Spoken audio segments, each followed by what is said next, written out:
ในระหว่างวันที่6หาวันที่15พฤษภาคม2025ที่ผ่านมาที่นครอู่ฮั่นแขวงฮูเป่ยของจีนสื่อมวลชนจาก5ประเทศคือลาวเวียดนามไทยอินโดนีเซียและตุรกี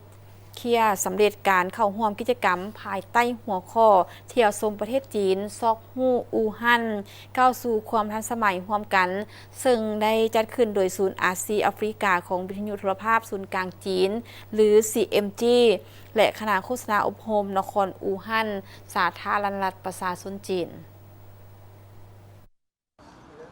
ตลอดระยะเวลา10วันบรรดาสื่อมวลชนจาก5ประเทศคือลาวไทยเวียดนามอินโดนีเซียตุรกีได้ร่วมกับนักข่าวศูนย์อาซีแอฟริกาของวิทยุโทรภาพศูนย์กลางจีนหรือ CMG และคณะโฆษณาอบรมนครอู่ฮั่นสาธารณรัฐประชาชนจีนได้ไปท่องเที่ยวซอกฮู้อู่ฮั่นเรียนรู้วัฒนธรรมวิธีการดำรงชีวิตนวัตกรรมที่ทันสมัยจากอดีตที่ดังเดิมจนฮอดปัจจุบันที่มีความทันสมัยของนครอู่ฮั่นท่านจินวงศ์ไสยศิลป์ที่ปรึกษาด้านการศึกษาและวัฒนธรรมของสถานทูตลาวประจำจีนให้สัมภาษณ์ว่ากิจกรรมครั้งนี้ช่วยให้บรรดาสื่อมวลชนลาวและจีนก็คือบรรดาประเทศเข้าร่วมได้แลกเปลี่ยนข้อมูลข่าวสารบทเรียนนำกันที่ทันสมัยในของเขตสื่อ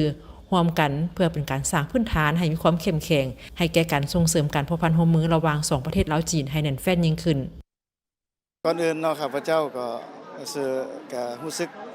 ดีใจแล้วก็รู้สึกว่าในตลอดระยะ3วันเนาะที่ได้นำถือว่าเป็นผู้นำคณะของสื่อมวลชนลาวเฮาเนาะที่ได้มาเมืองอู่ฮั่นแล้วก็ขอแสดงความขอบใจถึงคณะรับผิดชอบของเจ้าแขวงอู่ฮั่นแล้วก็ทั้งภาคส่วนที่เกี่ยวข้องเพิ่นได้ต้อนรับแล้วก็มีแผนนำพาพวกเขาเที่ยวตลอดระยะหรือเฮ็ดเวียกอยู่ในนี่3วันแต่ในบอนที่เฮายืนอยู่สุดท้ายนี่ก็คือสถานีรถไฟแขนฟ้าเนาะเพิ่นเอิ้นว่าก็ได้มาสัมผัสก็รู้สึกว่าตื่นเต้นแล้วก็เป็นเอิ้นว่าเป็นรถไฟชนิดหนึ่งที่การนำใช้เพิ่นปัจจุบันยังเป็นการชมวิวของทิวทัศน์ในเมืองอู่ฮั่นแต่คิดว่าในอนาคตอาจจะเป็นเส้นทางรถไฟตัวหนึ่งที่แก้ไขตัวปัญหาเรื่องรถติดและข้าพเจ้ารู้สึกว่าทีมงานของพวกเขาก็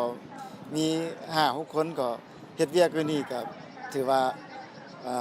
ได้ประสบผลสำเร็จแล้วก็ได้ทั้งลองเรือทั้งขี่รถไฟทั้งได้ไปเที่ยวชมสถานที่โบราณต่างๆก็เป็นสิ่งหนึ่งที่ได้ให้พวกเขาได้เห็นได้รู้แล้วก็เอิ้นว่ามีความทรงจำที่ดีที่ในเวลาตลอด3มื้อผ่านมาและสิ่งดังกล่าวนี้พวกเขาก็ทุ่ม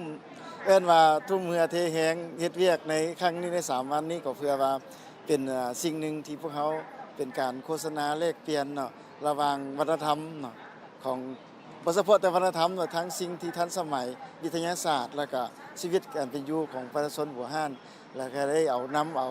พวกเขาในเมื่อได้เฮ็ดเวียกอยู่นี่ก็เพื่อนำเอาไปสู่การประชาชนไปโฆษณาไปเล่าสู่หมู่เพื่อนฟังว่าการที่เฮาได้มาเฮ็ดเวียกก็คือการที่เฮาได้เอาสิ่งเหล่านี้ไปเผยแพร่อยู่ลาวอยากให้คนลาวเฮาฮู้ว่าจีนเนาะมีความทันสมัยแนวใดวัฒนธรรมเพิ่นเป็นแนวใดประชาชนเพิ่นดำรงชีวิตแนวใดสิ่งเหล่านี้และเฮาก็คิดว่าจะเป็นสิ่งหนึ่งกระตุกสุขอยู่ให้ประชาชน2ชาติลาวจีนเฮามีความเขาเข้าใจและก็มีมิตรภาพกันดีภายหลังสำเร็จกิจกรรมครั้งนี้สื่อมวลชนลาวได้นำเสนอสภาพการพัฒนาต่างๆของนครอู่ฮั่นผ่านพาหนะสื่อมวลชนของตนเองให้ประชาชนลาวได้รับทราบเส้นสถานที่ที่โดดเด่นที่เป็นเอกลักษณ์เฉพาะคือรถล้างกลางหาวความทันสมัยด้านเทคโนโลยีการนำใช้ปัญญาประดิษฐ์หรือ AI เข้าในแขนงอุตสาหกรรมและการศึกษารวมไปถึงการจัดการด้านระบบนิเวศอย่างเป็นระบบเพื่อรักษาสภาพแวดล้อมให้มีความยืนยงกิจกรรมครั้งนี้สื่อมวลชนจาก5ประเทศได้ร่วมกันถ่ายทำรายการเที่ยวชมประเทศจีนซอกฮู้อู่ฮั่นเพื่อเผยแพร่พันธุ์สื่อต่างๆในใส่สั่งความเข้าใจและรับรู้ความทันสมัยของจีนก็คือนครอู่ฮั่นหลายขึ้นนครอู่ฮั่นเป็นตัวเมืองที่มีชื่อเสียงด้านประวัติศาสตร์วัฒนธรรมประกอบมี13เมืองมีเขตพัฒนาระดับชาติ3แห่งมีประชากรหลายกว่า13.8 ล้านคนปี2024รวมยอดผลิตภัณฑ์ภายในหรือ GDP